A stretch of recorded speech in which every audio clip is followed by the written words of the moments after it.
Adaora jolted awake as a cold wind blew across her skin. Her eyes opened slowly, adjusting to the dusty morning light filtering in through a cracked wooden window. She was lying on a torn raffia mat in a strange, mud-walled room. The stench of something metallic and rotting filled the air. Her heart pounded. She looked down at herself and screamed. Her wrapper, once white, was drenched in dark red blood. Her hands, her feet. Even her braids were stained with thick streaks of red. She scrambled to her feet, legs shaking beneath her, and backed into the corner of the room, eyes darting around. Where was she? Who brought her here? She tried to remember the last thing she saw before sleep, but her mind was blank, like a page violently erased. Flicker, shadow, voice, then darkness. She remembered leaving Mama Chica's house around 8 p.m. They had spent the evening preparing food for a neighbor's burial. She had told her mother she'd be back before moonrise. Then nothing.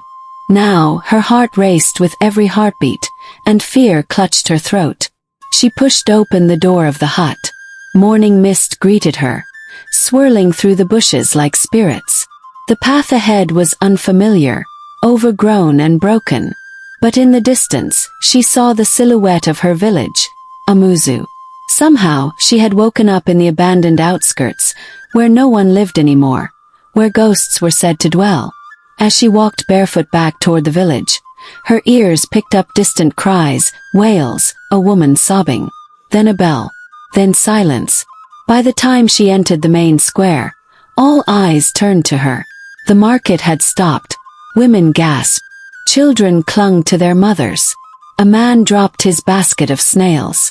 There she is, a voice cried. The girl covered in blood. The villagers backed away in fear and horror as Adaora, weak and trembling, stepped into the square. Then she saw it. Laid out on a woven mat was the body of Nana, the chief's only son. Blood stained his shirt. A knife wound to his chest. His face was frozen in terror. His lifeless eyes staring straight into hers. Adaora screamed and collapsed. The chief, Ogwefi Anasaik, emerged from the crowd, his face grave. You were seen last night near his hut, he said coldly. You were supposed to marry him. And now you wear his blood like a garment. I don't remember anything, Adaora cried. I swear I didn't. Liar, shouted one of the elders. She has always been strange, another muttered. She walks alone at night. She reads books like a boy. Maybe she's into juju. Her mother is from Yumyuk, someone added. They say witches run in that bloodline.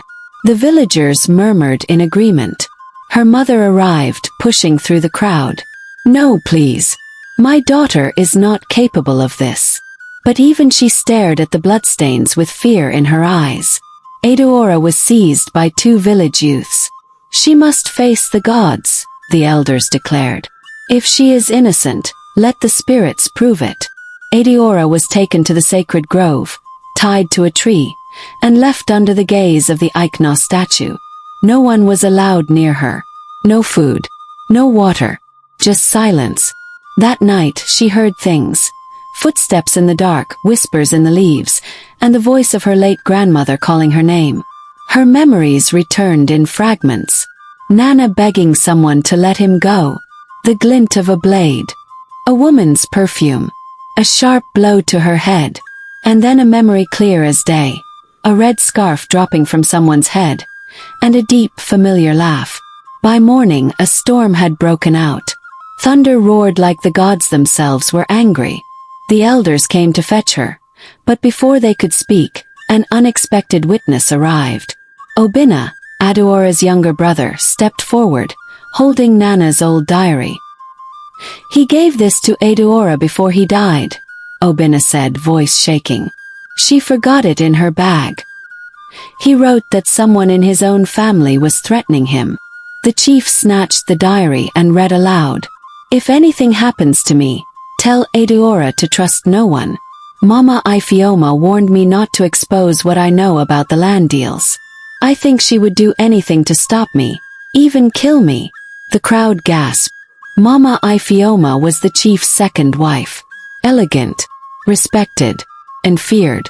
She stepped forward, unbothered. Lies. All of it. That girl bewitched my son.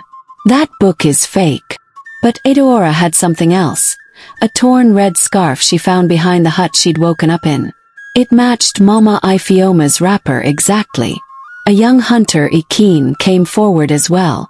I saw someone carry a sack into the forest the night Nana died. It was not Adaora. It was her. Now the chief looked visibly shaken. You killed my son, he whispered to his wife. I did what I had to, she screamed. He was going to disgrace us all. That land. Do you know what it's worth? You were about to hand it to outsiders. The truth was out. Mama Ifeoma was stripped of her title, exiled from the village, and taken to face judgment by the elders of the Supreme Council. Adaora collapsed in tears, this time out of relief. The same villagers who once cursed her came with gifts, food, water, apologies. Her mother fell to her knees. I failed you, my daughter. I let fear silence my heart. Adaora forgave her, but the wounds in her spirit would take longer to heal. She refused the chief's offer to restore her honor with land and riches. Instead, she returned to the forest where she had been cast out and began building a refuge for forgotten girls, those accused of crimes they never committed. Orphans, victims, survivors. She called it Nana's Haven. Every morning, she watered the trees around the hut where she once woke in blood. And every night she told stories by firelight. Of pain, yes, but also of survival. Years later, as she walked through the village, a little girl ran up to her, holding a flower. Are you the woman who fought the gods and won? Dora smiled. No, child, she said gently. I'm the woman who was almost destroyed by lies, but found the truth, and with it, peace. This is the gracious voice.